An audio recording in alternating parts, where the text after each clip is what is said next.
Y con gusto recibo a quien habrá de compartir con nosotros la primera mitad del programa, me refiero a Esteban Paulón. Esteban, bienvenido, un gustazo. ¿Qué tal, Andrés? ¿Cómo estás? Muy bien, muy bien. Gracias. Esteban es el presidente de la Federación Argentina de... Lesbianas, gay, bisexuales y trans. Ah, perfecto. ¿Por qué trans y no travesti? Porque es una palabra que se utiliza hace un tiempo para englobar a toda la comunidad travesti, transexual, transgénero. O sea, hay diferencias en relación a las identidades de género. Cada grupo de personas que se identifica con alguna de los colectivos dentro de la población de identidad de género diferente se ha nominado de manera distinta y se utiliza el término trans para englobar a todos estos colectivos y resulta también más breve y más sencillo de comunicar. El año que viene cumplen una década de vida la Federación. Una década en Rosario, porque ¿Ah, la sí? Federación nació exactamente... En 77. No, la Federación en realidad nació en Dale. septiembre de Sí. 2005 en la Sí, ciudad de señor. Rosario, un encuentro de organizaciones que se realizó acá, que organizamos en ese momento con Vox, con Guillermo Lobagnini, y ahí algunas de las organizaciones que estábamos decidimos fundar la Federación. Así que el año que viene cumplimos 10 años de existencia y la verdad que con mucha alegría vamos a festejarlo acá también en Rosario, así que ya estamos pensando algún evento para ese festejo. Recién cuando mencionaba qué cosas englobaba trans, pensaba en algo que se dijo en el programa de La Nata. Él lo dijo, dice, para mí no tendría que existir el género en el documento. ¿Estás de acuerdo? ¿Te parece una locura? Sí, totalmente. No es un dato que sume nada, ¿no? En algún momento... En nuestro país eso tuvo una explicación. Bueno, ustedes se acuerdan cuando se inicia la ley del registro civil en la década del 10, de 1910, aparece la libreta cívica y la libreta de enrolamiento, donde la diferencia entre varones y mujeres se hacía entre aquellas personas que estaban aptas para ir al servicio militar, se enrolaban, por eso libreta de enrolamiento, y la libreta cívica, que era la libreta que usaban las mujeres. Ah, claro. Después eso con el Documento Nacional de Identidad se unifica, pero se mantiene la diferenciación entre mujeres y varones. Y tenía un objetivo, te diría, hasta práctico desde lo electoral. Había padrones, mesas de varones, mesas de mujeres en los padrones electorales, y seguramente también las mujeres no podían votar, por lo tanto, hasta el año 47 que se sancionó la ley del voto femenino, año 52 que se sancionó la ley del voto femenino, entonces, en ese sentido, tenía una utilidad. Hoy que varones y mujeres ejercemos los derechos del mismo modo, con más o menos suerte, pero por lo menos con la misma igualdad ante la ley en Argentina, votamos en las mismas mesas y por supuesto tenemos iguales derechos. Sería interesante quitar de los documentos el dato del género, que hoy por hoy no aporta nada. Nosotros en su momento, cuando impulsamos la ley de identidad de género, era una de las tareas que queríamos plantear, pero bueno, en ese momento la coyuntura política nos dio para una ley de identidad de género muy buena, que en todo el mundo la miran con enorme admiración. De hecho, nosotros estamos trabajando en colaboración con Dinamarca, Suecia, Noruega, que son países de avanzada, que están mirando nuestra ley de identidad de género, o sea que realmente es una ley pionera en el mundo, y en ese momento no nos dio la fuerza política para plantearlo de quitar el sexo del documento, pero creo que es un debate que se va a dar en cualquier momento y que más ahora también que a partir del nuevo Código Civil las parejas van a poder elegir libremente el orden de los apellidos de los hijos. O sea, hay como una serie de cambios que hacen cada vez menos necesario en el documento este dato. La diferencia profunda que tenemos con Jorge La Nata es la forma en que él expresó esa idea de quitar el género del documento y el no reconocimiento al género expresado por las personas trans. O sea, yo digo, me parece un dato no relevante en el documento, el género varón-mujer, saquémoslo, pero me parece que en la vida social, política, de entorno de las personas trans, hay una ley y hay un derecho humano básico a respetar la identidad del otro, de la otra, y por más de que el documento ya no diga varón-mujer, eso no implica que uno no pueda sentirse y expresarse como varón y mujer. No, sin lugar a duda. Y estaba pensando mientras vos comentabas, con lo cual el tema del cupo femenino también estaría en discusión. Bueno, en realidad... Acá vino una diputada, creo que concejal, disculpen que me olvido quién lo mencionó, que decía que era discriminatoria para los hombres.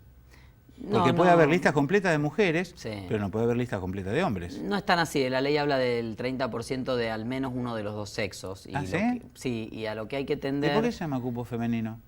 porque la sociedad es tan machista que se presupone que la mayoría va a ser de varones. De hecho, si vos escuchás los debates de si vos que estás en contacto acá en el programa con muchos dirigentes políticos ahora, después de vos viene partidos, uno. Preguntémosle. Sí, vamos a preguntarle. Muchas veces cuando se arman las listas Sí. en los partidos políticos, se dice, bueno, y la tercera para la mujer.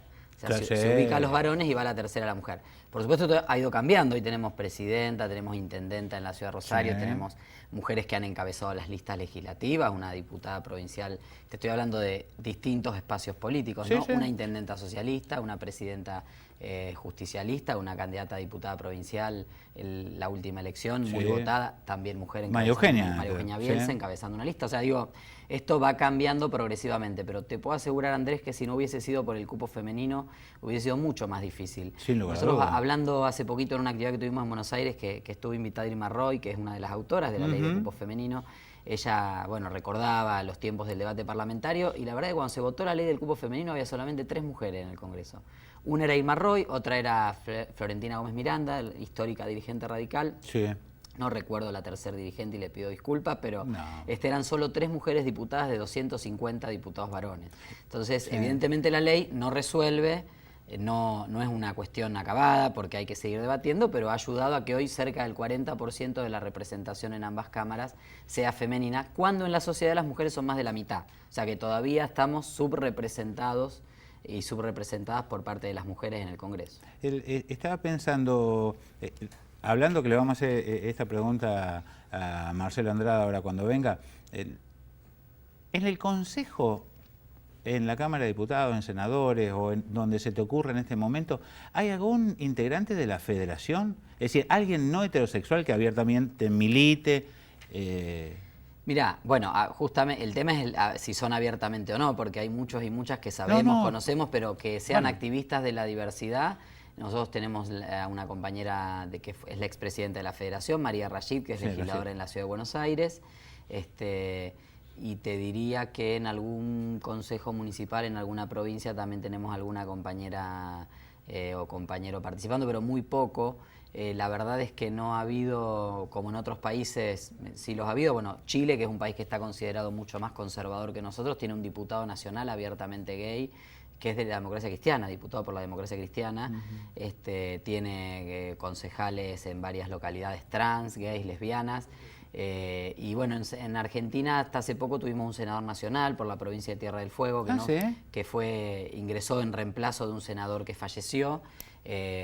Osvaldo López completó el mandato de otro senador por Tierra del Fuego, que ahora no recuerdo su nombre, y él fue el primer legislador casado por la ley de matrimonio igualitario que completó casi 2 años de mandato en el Senado. Después el año pasado se renovaba esa banca, no pudo reelegir, pero yo creo que hay algo que es particular de Argentina que tiene que ver con el nivel de integración que tiene la diversidad sexual, porque por supuesto que la discriminación sigue existiendo, por supuesto que seguimos luchando por muchos derechos que nos faltan, por supuesto que hay debates como el que vos recordabas de Jorge Lanata, 2 años después de una ley aprobada, volver a remover si son mujeres, no madres, padres, bueno.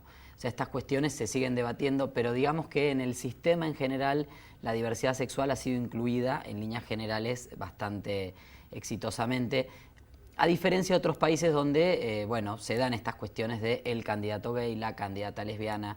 Te diría que hay muchos gays lesbianas que son en sus vidas privadas gays y lesbianas, que no son activistas de la diversidad sexual, que no lo ocultan, pero tampoco lo tienen como una bandera política.